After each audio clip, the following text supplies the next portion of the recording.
ये कहानी है जॉन नाम के मछुआरे की, जो हर रोज की तरह अपनी छोटी नाव लेकर समंदर में मछली पकड़ने निकलता है। लेकिन इस दिन कुछ अलग होता है। अचानक चारों तरफ घना कोहरा छा जाता है और दूर दूर तक कुछ दिखाई नहीं देता। जॉन रास्ता भटक जाता है और इधर उधर भटकते भटकते उसे एक सुनसान नाव नजर आती है। जिज्ञासावश वो अपनी नाव उस नाव से बांधता है और अंदर जाकर देखने का फैसला करता है। जैसे ही वो उस नाव के भीतर जाता है, उसके होश उड़ जाते हैं। पूरी नाव खाली थी, ना कोई इंसान ना कोई आवाज, बस रहस्यमयी सन्नाटा। जॉन जब उस रहस्यमयी नाव में गया तो सब कुछ बिल्कुल सामान्य लगा। खाना ताजा था, कपड़े करीने से रखे थे और हर जगह इंसानी मौजूदगी के संकेत थे। लेकिन वहां कोई था नहीं। वो नाव को चालू करने की कोशिश करता है, पर इंजन काम नहीं करता। इतने विशाल समुद्र में अकेली और खाली नाव देखकर जॉन हैरान रह जाता है। वो दूरबीन से चारों ओर देखने की कोशिश करता है, शायद कोई पास में हो, लेकिन घना कोहरा सब कुछ ढक चुका था। निराश होकर वो कंट्रोल रूम लौटता है और वहां पड़ा रेडियो ऑन करता है, मदद के लिए कोई संकेत भेजने के इरादे से। जॉन ने रेडियो पर संदेश भेजा, ये नाव समंदर में फंसी है, कोई सुन रहा हो तो जवाब दे। संदेश भेजने के बाद उसने सोचा कि अब अपनी छोटी नाव से लौट जाना चाहिए। लेकिन जब वो बाहर आया तो उसकी नाव वहां नहीं थी, जबकि उसने उसे अच्छे से बांधा था। उसकी हैरानी और बढ़ गई जब देखा कि अब चारों ओर फैला कोहरा भी अचानक साफ हो गया था और आसमान एकदम खुला था। अब दोपहर का समय हो चुका था। जॉन को समझ नहीं आया कि ये सब क्या हो रहा है। वापस लौटने का कोई और रास्ता न देख वो उसी खाली जहाज पर लौट आया और नक्शे के सहारे रास्ता ढूंढने लगा। जॉन अब ये समझने की कोशिश करता है कि वो आखिर है कहां और अपने घर कैसे लौट सकता है। परेशानी ये थी कि उस रहस्यमयी नाव का इंजन खराब था। अगर उसे बचना था तो किसी भी हाल में इंजन को ठीक करना ही था। वो पूरे जहाज में टूल बॉक्स तलाशता है और कड़ी मेहनत के बाद इंजन ठीक कर लेता है। उसके लिए ये एक बड़ी राहत थी। अब नाव चालू हो चुकी थी और दिशा भी धीरे धीरे समझ आने लगी थी। लेकिन खतरा टला नहीं था। जॉन कंट्रोल रूम में जाकर फिर से रेडियो से संपर्क करता है, मगर इस बार भी कोई जवाब नहीं आता। सब कुछ अब भी रहस्य में डूबा था। फिर वो लड़का ऊपर आता है और उसे अचानक टॉयलेट जाना पड़ता है। कोई आसपास नहीं था तो वो सोचता है कि समंदर में ही कर लेता हूं। जैसे ही वो किनारे जाता है, अचानक किसी ने पीछे से उसे धक्का दे दिया। वो सीधा पानी में गिरता है।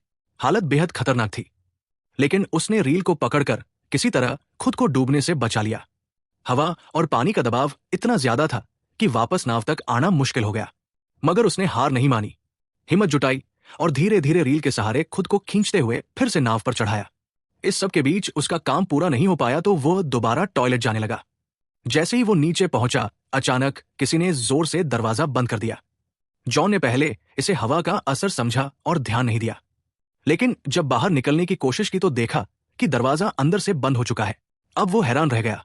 उसने दरवाजा खोलने की हर कोशिश की, यहां तक कि जेब से एक सिक्का निकालकर ताले में फंसाकर भी खोलने की कोशिश की, मगर सब बेकार गया।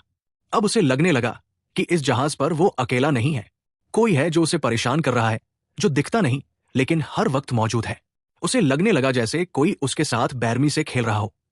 वो जोर से चिल्लाया, कृपया जो भी हो दरवाजा खोल दो, मैं कोई चोर नहीं, बस देखने आया हूं। लेकिन कोई जवाब नहीं आया। अब उसे समझ आ गया कि मदद की उम्मीद बेकार है। वो कीबिन की तरफ बढ़ा और अंदर जाकर जो देखा उससे उसकी रूह कांप गई। वहां खून के धब्बे थे। डरावना माहौल था, पर उसने डर को नजरअंदाज किया और एक कैंची उठाकर दरवाजा खोलने की कोशिश की, लेकिन ताला अब भी नहीं खुला।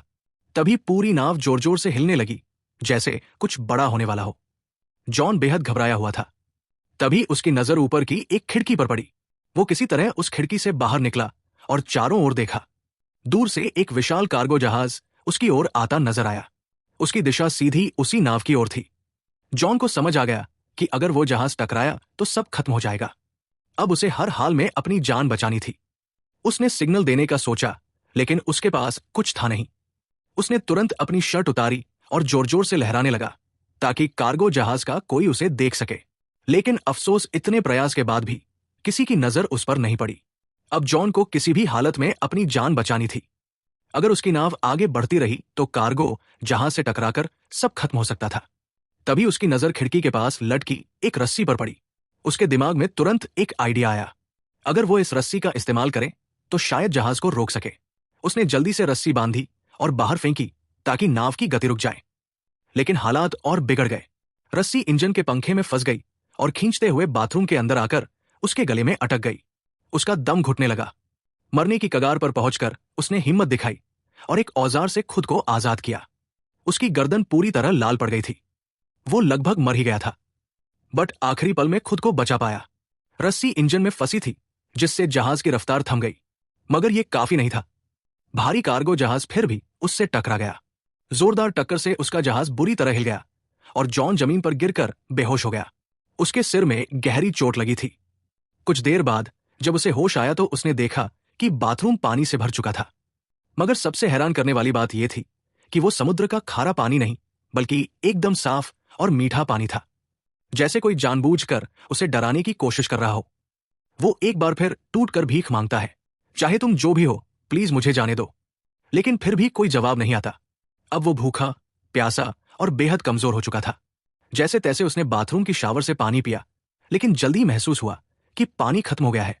फिर जब उसने सिंह से पानी पीना शुरू किया तो हैरान रह गया। अब वो पानी खारा हो चुका था। उसे तुरंत समझ आ गया कि नाव में कहीं छेद हो गया है और समुद्र का पानी अंदर आ रहा है। ये नाव अब ज्यादा देर नहीं टिकेगी। वो घबराकर दरवाजा खोलने की कोशिश करता है, लेकिन लगता है किसी ने उसे बाहर से बंद कर रखा है। रात का समय था और ऊपर से दिखा कि कोई अदृश्य, शायद दुष्ट शक्ति इस नाव को नियंत्रित कर रही थी। पानी तेजी से बढ़ रहा था और जॉन थक कर सो गया।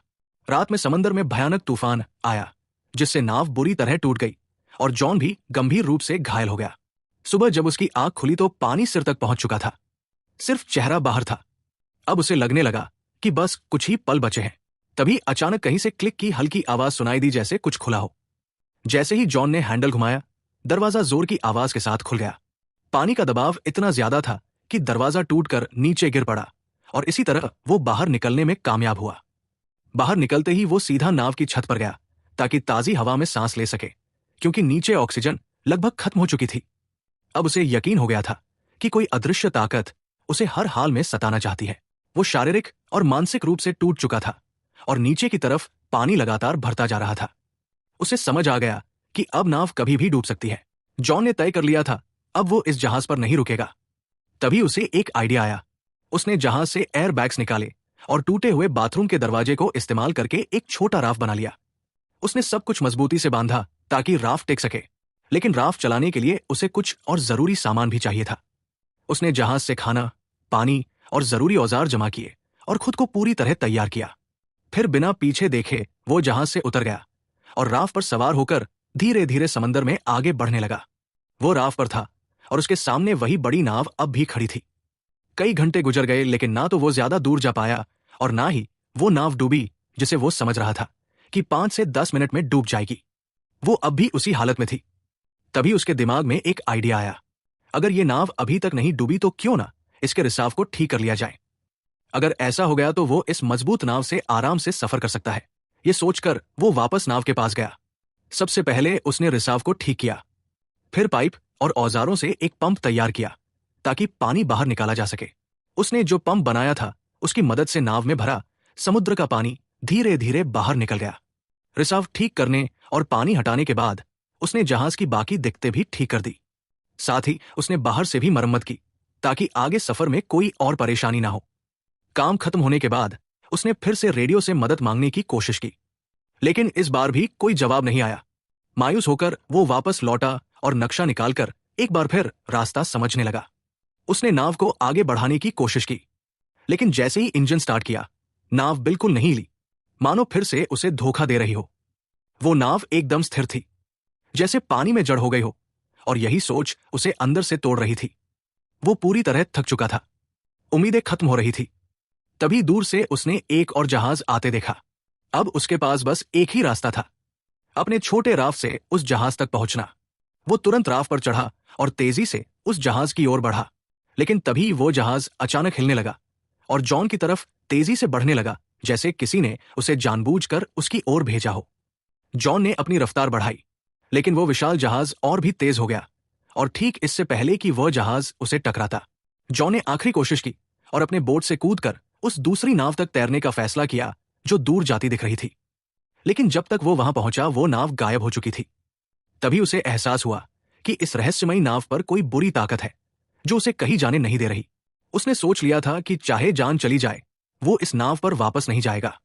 लेकिन शाम तक पानी में तैरते तैरते ठंड बढ़ने लगी नीचे डॉल्फिनस तैर रही थी, पर पानी का तापमान बहुत गिर चुका था। ठंड सहन ना हो पाने पर मजबूरी में वो फिर उसी नाव पर लौट आया। वो इतना थक और बीमार हो चुका था कि कुछ सोच पाने की हालत में नहीं था। बस चुपचाप एक कंबल ओढ़कर कमरे में सो गया। सुबह जब उसकी आंख खुली तो उसने फिर से इस जहाज से निकलने का फैसला किया, लेकिन अब एक और झटका मिला। कमरे का दरवाजा बंद था। वो घबरा गया और धीरे धीरे मानसिक रूप से टूटने लगा। उसे कुछ समझ नहीं आ रहा था कि आखिर ये सब उसके साथ क्यों हो रहा है। तभी उसकी नजर कमरे में मौजूद एक छोटी सी केबिन पर पड़ी। उसने जैसे ही उसे खोला, ऊपर की ओर एक रास्ता नजर आया, एक वेंटिलेशन जिससे बाहर निकला जा सकता था। वो उस केबिन में घुस गया जो एक तंग स्टोरेज एरिया था। हर बार जब वो स्टोरेज एरिया से ऊपर चढ़ने की कोशिश करता, फिसलकर नीचे गिर जाता। गिरने से उसे कई चोटें भी आई, मगर उसने हार नहीं मानी। बार बार गिरते हुए आखिरकार वो फिर से ऊपर पहुंचा और उस वेंट की खिड़की को खोलने की कोशिश की, लेकिन वो टस से मस नहीं हुई। ऐसा लग रहा था जैसे उसे जानबूझकर सील कर दिया गया हो। अब वहां की ऑक्सीजन भी तेजी से खत्म हो रही थी। सांस लेना मुश्किल हो रहा था। नीचे का दरवाजा भी बंद था। वो वापस कमरे में नहीं जा पा रहा था। उसे लगने लगा कि अब यही उसका आखिरी समय है। लेकिन तभी उसने फिर से वही क्लिक की रहस्यमयी आवाज सुनी। जैसे ही केबिन की खिड़की क्लिक की आवाज के साथ खुली, जॉन बिना समय गवाए बाहर निकल आया। ताजी हवा ने उसे थोड़ी राहत दी। बाहर आकर उसने देखा कि नाव एक छोटे से द्वीप की ओर बढ़ रही थी। यह देखकर उसके मन में उम्मीद जगी कि शायद अब वो इस डरावनी नाव से हमेशा के लिए आजाद हो जाएगा। जैसे ही नाव किनारे पहुंची, वो फौरन उतर गया। उसे लगा कि इस द्वीप पर जरूर कोई है जो इस सब का जिम्मेदार है। गुस्से में उसने एक डंडा उठाया और द्वीप की तलाश शुरू की, लेकिन जल्द ही हैरान रह गया।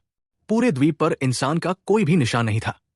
अब जॉन फिर से गुस्से और डर से भर गया था। जैसे ही वो उस द्वीप से बाहर निकला, एक नया दृश्य उसकी आंखों के सामने आया। वही रहस्यमय नाव जो उसे यहां लाई थी, अब शांत समंदर में आगे बढ़ रही थी, जैसे किसी और शिकार की तलाश में हो। यह देखकर जॉन को पूरी तरह यकीन हो गया कि यह नाव और यह द्वीप किसी बुरी ताकत के अधीन है। उसे अब हर हाल में यहां से निकलना था। उसकी जिंदगी अब भी बाकी थी। वो खोजबीन करता हुआ द्वीप की सबसे ऊंची चोटी पर पहुंचा और वहां से उसने दूर एक और द्वीप देखा, लेकिन वो इतना दूर था कि वहां क्या हो रहा है ये वो देख नहीं पाया। जैसे जैसे जॉन द्वीप पर घूमता रहा, वो धीरे धीरे पीछे की ओर आ गया, लेकिन जब वो वहां पहुंचा तो उसकी आंखें फटी की फटी रह गई। ये वही जगह थी जहां से उसकी यात्रा की शुरुआत हुई थी। सब कुछ वैसा ही था। वही उसकी पुरानी नाव ठीक उसी जगह बंधी हुई, और वही लोग, जैसे कुछ बदला ही ना हो।